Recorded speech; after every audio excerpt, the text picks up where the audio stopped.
When Senator Maria Kovacic got up in the Parliament on Tuesday, I was not expecting her to give that speech. I expected her to speak in favour of the motion that Senator Babet had introduced, recognising the rights of children who are born alive after an abortion. I'm actually filming this video for the express purpose of calling on the Liberal Party to expel Senator Maria Kovacic. Let's be really clear, this is a sickness in the Liberal Party, the fact that 4 Liberals, Jane Hume, Simon Birmingham, Andrew Bragg and Maria Kovacic, voted against birth equality. I'm singling out Maria Kovacic's behaviour to be condemned in the strongest possible terms because she didn't just vote against giving protection to babies who survived their abortion. She stood up in the Parliament and justified her actions, saying the only other person to speak against the motion was Senator Larissa Waters, a radical left Green senator. I literally cannot see the difference between Kovacic and Waters, and I think that's the problem here, isn't it? So what I thought I'd do is play her speech blow by blow and then pause it at the relevant bits to explain to you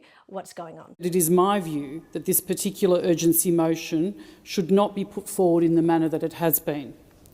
Standing Order 75 provides for urgency motions to be put before the Senate as a question about whether a particular matter is urgent, not whether the Senate agrees with a particular position on a matter beyond its urgency. The issue with this motion in particular is that if the premise of the motion is to be accepted, it is also then accepting its urgency. How is it not urgent? So we know that between 2010 and 2020, 1 baby a week was born alive in Victoria and Queensland and left to die without a legal right to care.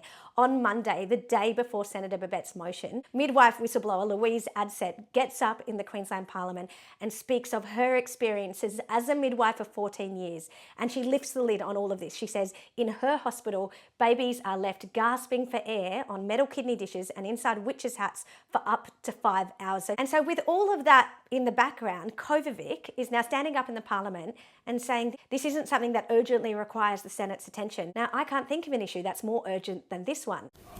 We will now be asked to vote on this matter, which is really a position of the Senate on the substantive point, not the element of urgency. With only a few hours' notice, as opposed to if this were being a debate where it should be as an item of general business. It is not right or reasonable to expect senators in this place to do so in a limited debate capped at 30 minutes, without the opportunity for context, without the opportunity to question. So Kovacic saying 30 minutes isn't enough to weigh up the question of children who are born alive after an abortion. If we did a quick poll of any Australian down the street and we told them what Lou Adsett said on Monday at the parliamentary inquiry about children born alive left to die for up to 5 hours gasping for air without any medical care given to them, I reckon every Australian would take like a matter of seconds to say that child is alive, they're breathing, they deserve medical care. Kovacic, not the same answer. She's like, 30 minutes isn't enough for me to work out what to do here. How disgusting of her to say this is being rushed and we haven't had enough time to think about it. It's a really simple question and you should just know the answer. Without the opportunity to question, without the opportunity to scrutinise the information before us. This has actually been on the Senate's radar since 2022. So not just 1 year ago, over 18 months ago, Matt Canavan, Alex Antic, Ralph Babet introduced a bill that gives legal protection to children who survive their abortion. Then, fast forward 6 months, there was actually a Senate inquiry where I and other people came and gave oral evidence. The data was presented. We gave you the coronial reports of children left on kidney dishes for 80 minutes to die, without any medical care. We gave you that data, the baby who was unnamed and dumped in a medical waste bin at Westmead Hospital. That was presented to the Senate. So for her to turn around now and say this is rushed, when they've actually had 18 months to consider a bill and to consider the evidence in that inquiry. What is critically important in relation to this issue, and any other issues for that matter that this chamber addresses, is that we keep in mind the language that we use, the accuracy of the information that we share, and the transparency. Don't you love this? Moralising, patronising, trying to make it sound like Ralph Babet is just making all of this shit up. She's actually the one who's misleading the chamber. There are also questions as to the accuracy of the information contained in this motion. So what she's referring to there is when in the motion it says 1 child a week is born alive after an abortion in Australia. That is accurate. On Queensland and Victorian health data reports, they're the only two states that release annual health data about babies who survived their abortion. In the data, it's called a neonatal death. That's because they were born alive and they had signs of life and then they died. So on the 2010 to 2020 data, one baby a week, it's entirely accurate. This is a matter of great sensitivity. There is no question about that. The motion, as set out, is very black and white. The matters for which it deals with are not. Again, I don't understand. How is it not black and white? You've got a child who survived the abortion. This has nothing to do with a mother's right to choose an abortion. It's not preventing her access to the abortion. The abortion has happened, but you have a living, breathing child. This is a black and white issue. And if it's not a black and white issue for you, then that says a lot about who you are. Let me be clear that the Senate is not a forum for a pseudo-debate on the matter of abortion. Why? Why is the Senate not allowed to talk about abortion? I mean, the Senate has had numerous inquiries on the issue of abortion over its history. Larissa Waters, your pal, Maria, in the Greens, had an inquiry that she led into universal access to reproductive health care, which was just about more abortion. And that was before the Senate. It took the Senate's time for over 6 months. I didn't hear Kovacic complaining then. So, why? What is the basis for this claim that the Senate shouldn't be looking at abortion? Never mind the fact that this is actually not about abortion, because the abortion has already happened and we're literally just talking about newborn babies who have survived abortion, but In addition to this, our Constitution is very clear. This is not a matter for the Commonwealth. This is a matter for the states.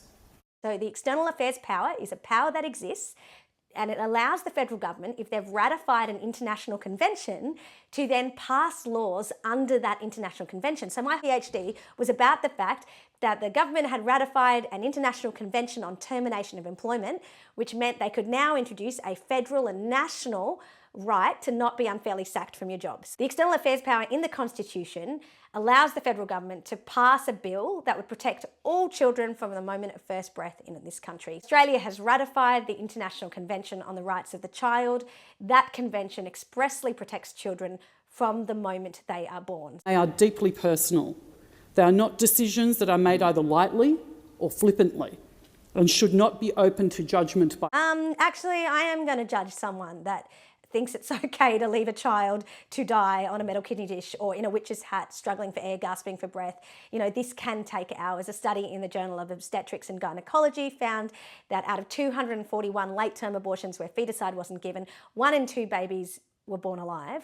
The average survival time was 32 minutes. One baby in that study survived for 267 minutes. So Maria, I'm going to judge someone that leaves a child to die for 32 minutes. Well, I'm going to judge someone who leaves a baby to die for 1 minute because, to think of that newborn baby who really should be held, they should be comforted, they should have a blanket around them. If they're struggling to breathe and in distress, medication should be provided. This is barbaric stuff. And so, yeah, I'm going to judge that. I'd like to address the premise and go through some of the evidence that was tendered through the committee process in the corresponding bill as to assist the Senate in forming a view on this matter of urgency. In one of the submissions received, evidence was provided that the premise of the corresponding bill relies on inaccurate and misinformed understanding of the complexities of fetal gestation, survival. She's cherry-picked from all of the evidence that was given to that Senate inquiry. I myself gave evidence on the facts and data, on the coronial reports, on the numbers, and here she is picking a quote from the abortion lobby. And it's just like, I just am lost for words actually, because on the point of fetal viability, yes, it's true that some of these babies, in fact, a lot of them are born pre-fetal viability. They're born before 22 weeks and 6 days. That doesn't mean they can't feel pain. There's a pretty clear scientific consensus that babies do feel pain from midway through the second trimester. And in fetal surgery, children are given pain relief before the fetal surgery because we recognise that there's better outcomes for the children. And the reality is, if babies are being born alive before 22 weeks and 6 days, before viability, they can still feel pain. They can still feel enormous distress. And in fact, midwives have told the stories of these babies crying out and wriggling and gasping for air. Think of little baby Xantha, born in 2020 in the Royal Brisbane and Women's Hospital. She was dumped in an empty hospital room for 7 minutes. Now, she was only 19 weeks, but she could feel pain. She'd gone from the place where she was safest in her mother's womb, and she'd been taken out into the world and dumped on a metal kidney dish in an empty room where she lay alone with no one to even pick her up and give her a cuddle. Now, Kovacic thinks that's completely fine, and in fact, it's inaccurate to even talk about the pain experienced by Xantha and children like her. But fetal viability actually has nothing to do with it. It's just about a humane response to these children, either pre-viable or post-viable, who survived their abortion. Be deeply concerned when considering such matters that we are allowing what are personal decisions between an individual and their healthcare practitioners. An individual decision between a patient and their healthcare practitioner, that's the abortion decision. It's not whether a woman gets to choose, once her baby has survived, whether that child lives or dies or whether they get medical care or not. That's beyond the woman's choice at that point. That you're just trying to confuse us and lie to Australian women by making them seem like it's all wrapped up together. It's not all wrapped up together. In Australia, abortion is legal right up until birth in every jurisdiction. This is a motion about the question of what happens to a child if they survive the abortion. At that point, it is not the woman's choice, Maria. This is a critical moment in Australian history. I don't even think this should be a conscience vote. Abortion is a conscience vote, but how we treat children who are born, that should not be a conscience vote.